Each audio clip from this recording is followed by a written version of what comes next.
எழில் சுடர் சீரியலில் நாளைக்கு என்ன நடக்குதுன்னு பார்க்கலாம் வாங்க. எபிசோட் ரொம்ப அருமையாக இருந்துச்சுன்னு சொல்லலாம். மிஸ் பண்ணாமல் ஃபுல்லோடையும் கேளுங்க. இந்த வீடியோ எனக்கு பிடிச்சிருந்துச்சுன்னா லைக் பண்ணிட்டு நம்ம சேனலுக்கு கண்டிப்பாக ஆதரவு வந்துட்டாங்க. எழிலோட அம்மா கனவில் பாட்டி வந்து அப்படியே சோபாவில் வந்து உட்காந்துட்டு இருக்காங்க. சுடர் காஃபி எடுத்துட்டு வாமாங்கிற மாதிரி சொன்னோன்னே அவங்க எமோஷ்னலாகி அழுவ ஆரம்பிச்சிட்டாங்க.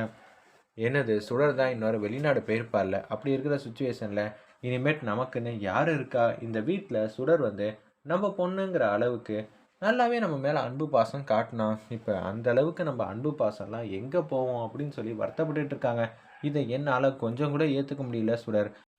நீ உன்னோட எதிர்காலத்தை தேடி போயிட்டேன்னு சொல்கிற, ஆனால் நான் என்ன பண்ணுறது? நீ இல்லாமல் இந்த வீடே வந்து வெறிச்சோடி கிடக்குதேங்கிற மாதிரி யோசிச்சுட்டு இருக்காங்க.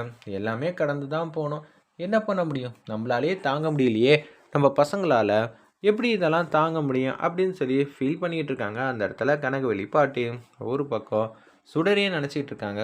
எழில், இந்த பசங்கள்லாம் எப்படி உன்னை மீறி நிம்மதியாகவும் சந்தோஷமாகவும் இருக்க முடியும்? நீயும் சரி பசங்களும் சரி ரொம்பவே வந்து சந்தோஷமாக ஓடி பிடிச்சி விளையாண்டது, பசங்களுக்கு ஏதாவது ஒன்றா நீ துடிச்சு போகிறது, அவங்களுக்கு என்னென்ன தேவை, டயத்துக்கு யார் யார் எப்படி எப்படியெல்லாம் வாழுத்தனம் பண்ணுவா, அதை எப்படியெல்லாம் சரி செய்கிறது, அவங்க போகிற பாதையிலே சூப்பராக வந்து ரெடி பண்ணிக்கிட்டு இருந்த எல்லாரையும்.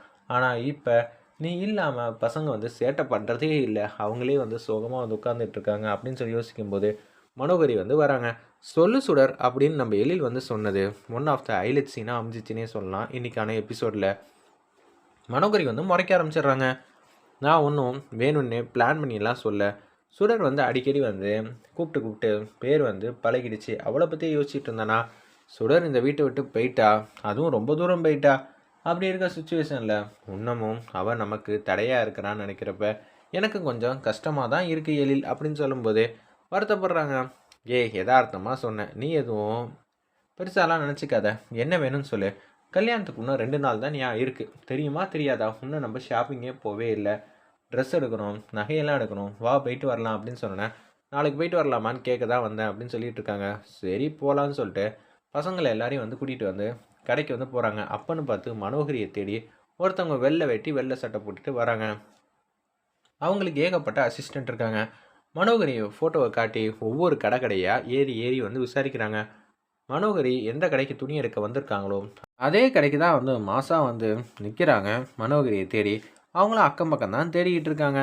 எடுத்தோன்னே வந்து மனோகரி வந்து பார்த்துட்றாங்க. ஐயோ இவங்கிட்ட மாட்டினா பெரிய பிரச்சனை ஆகிடுமேன்னு சொன்னோன்னே அப்படியே கொடுக்கணும் உள்ளே வந்து போகிறாங்க. என்ன பண்ணுறேன்னு தெரியாமல் இவ்வளோ நேரம் சந்தோஷமாக இருந்த மனோகரி அவங்கள பார்த்தோன்னா அப்செட் ஆகிட்டாங்க. சட்டு சட்டுன்னு புடவை வந்து செலக்ட் பண்ணுங்கிற மாதிரி யோசிச்சுட்டு இருக்காங்க. ஒரு பக்கம் பசங்க எல்லாரும் வந்து எல்லா பக்கம் வந்து எல்லா ட்ரெஸ்ஸுலேருந்து எல்லாத்தையும் எடுத்துக்கிட்டு இருக்காங்க. எழில் முன்னாடி வந்து நிற்கிறாங்க. அதே துணி கடையில் நம்ம சுடரு அப்படியே கேஷுவலாக பேசுகிறாங்க. சார் நீங்கள் இங்கே தான் இருக்கீங்களா? பசங்க எங்கே இருக்காங்க?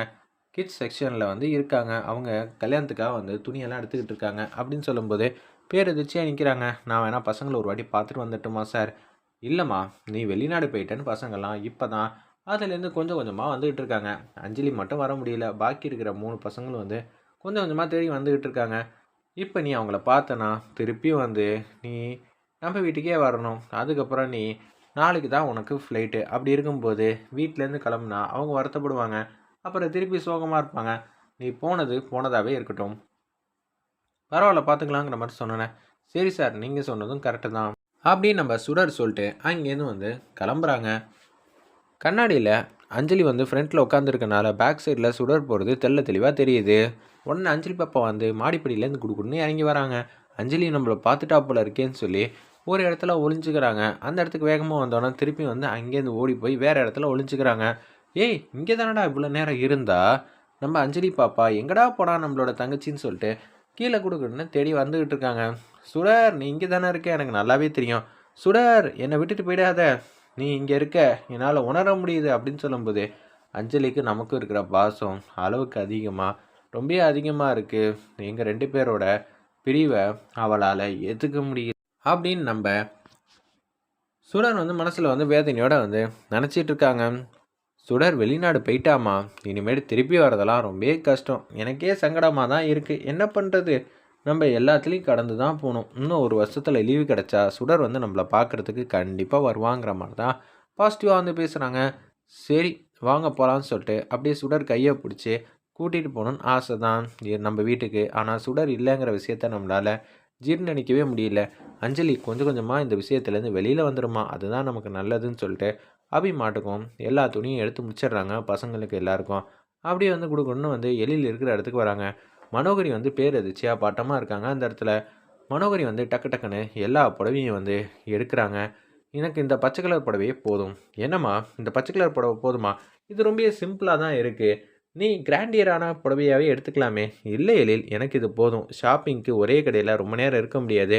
4 கல்யாணத்தை வச்சுட்டு சட்டு புட்டுன்னு வந்து நம்ம அடுத்தடுத்த கடைக்கெல்லாம் போகணும்ல. அதனால தான் சொல்கிறேன். சரி பசங்களாம் எடுத்தாச்சா? பசங்களுக்கு எல்லாருக்கும் அபியே வந்து செலக்ட் பண்ணிட்டா. அதனால் அந்த பிரச்சனையும் இல்லை. பில் போட வேண்டியது தான். பரவாயில்ல. சரி வாங்க போகலான்னு சொல்லி பில் கவுண்டர் பக்கத்தில் வந்து நிற்கிறாங்க. அந்த வெள்ளை வேட்டி வெள்ளை சட்டை வந்து கட்டிகிட்டு இருந்த மனோகரியை தேடி வந்த அந்த ஒரு நபர் மட்டுக்கும் திருப்பியும் என்னடா அது எங்கேயுமே தேடி காணோம். சரி இந்த ஜவுளி கடையில் போய் பார்க்கலான்னு சொல்லி அதே ஜவுளி கடையில் என்ட்ரன்ஸில் வந்து நிற்கிறாங்க. இதை நம்ம மனோகரி வந்து பார்க்குறாங்க. அச்சச்சோ, கடைக்கு வெளியில் இருக்கும்போதே எப்படி ஏமாற்றிட்டு போகிறதுன்னு தெரியாமல் இருந்தோம். இப்போ கடைக்கு உள்ளே வேற இருக்காப்புல. எனக்கு ரொம்பவே பயமாக இருக்கே. பார்த்துட்டா அப்புறம் அவ்வளோதான். இங்கேருந்து முதல்ல நம்ம எஸ்கேப் ஆகணும். எஸ்கேப் ஆகிட்டாலே பாதி பிரச்சனை முடிஞ்சிருச்சுங்கிற மாதிரி அவங்க வந்து யோசிக்கிறாங்க. மனோகரி இந்த பிரச்சனையிலேருந்து அவங்க எப்படி வருவாங்க? இது நம்ம இந்துமதிக்கும் சுடருக்கும் தெரிய அதிகபட்ச வாய்ப்பு இருக்குது. இப்போ இந்த ட்விஸ்ட் வந்து பிரேக் ஆனால் மட்டும்தான் அடுத்த கட்டம் வந்து பரபரப்பாக போகும். ஏன்னா மனோகரி ஃபோட்டோவை காட்டி சுடர்கிட்டே கேட்கலாம். சுடர் என்ன ஏதுன்னு சொல்லிட்டு அவங்க விசாரணையை தொடங்கலாம். அதுக்கப்புறம் தான் இன்னும் 2 நாளில் கல்யாணங்கிற மாதிரி சொன்னதுனால விடிஞ்சா கல்யாணங்கிற மாதிரி இந்த எபிசோட்லேயே வந்து காட்டியிருந்தாங்க. வெயிட் பண்ணி பார்ப்போம் அடுத்து என்ன மாதிரி நடக்குதுன்னு.